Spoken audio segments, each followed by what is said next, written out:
ফিলিস্তিনি সশস্ত্র গোষ্ঠী হামাসের সঙ্গে ৬০ দিনের অস্থায়ী যুদ্ধবিরতির শর্তে সম্মত হয়েছে ইসরায়েল।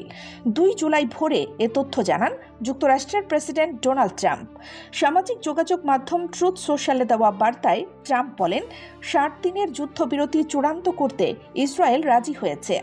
এই সময়ে তারা সব পক্ষের সঙ্গে কাজ করবে যুদ্ধ স্থায়ীভাবে থামাতে।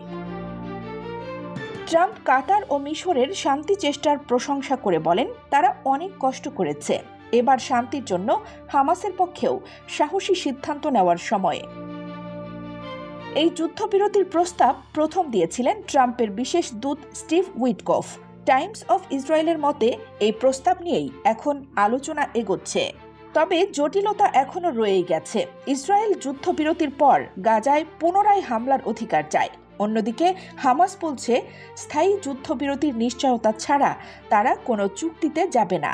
আরব মধ্যস্থতাকারীরা এখন চেষ্টা চালিয়ে যাচ্ছেন এই মতপার্থক্য দূর করে দুই পক্ষকে একটি বাস্তবসম্মত সমাধানে আনতে।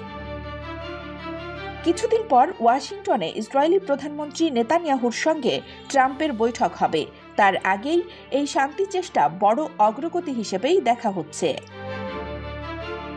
এর আগে পরশুদিন ট্রাম্প জানান তিনি গাজায় যুদ্ধবিরতি চান। এরপর হোয়াইট হাউসও জানায় ট্রাম্প গাজায় আর হত্যাযজ্ঞ দেখতে চান না। এ কারণে যুদ্ধ বন্ধকে প্রাধান্য দিচ্ছেন তারা। গাজায় যুদ্ধবিরতি কি তবে এবার বাস্তবের মুখ দেখবে? উত্তর সময়ই দেবে। কানিস ফাতেমা, নিপা, খবর সংযোগ।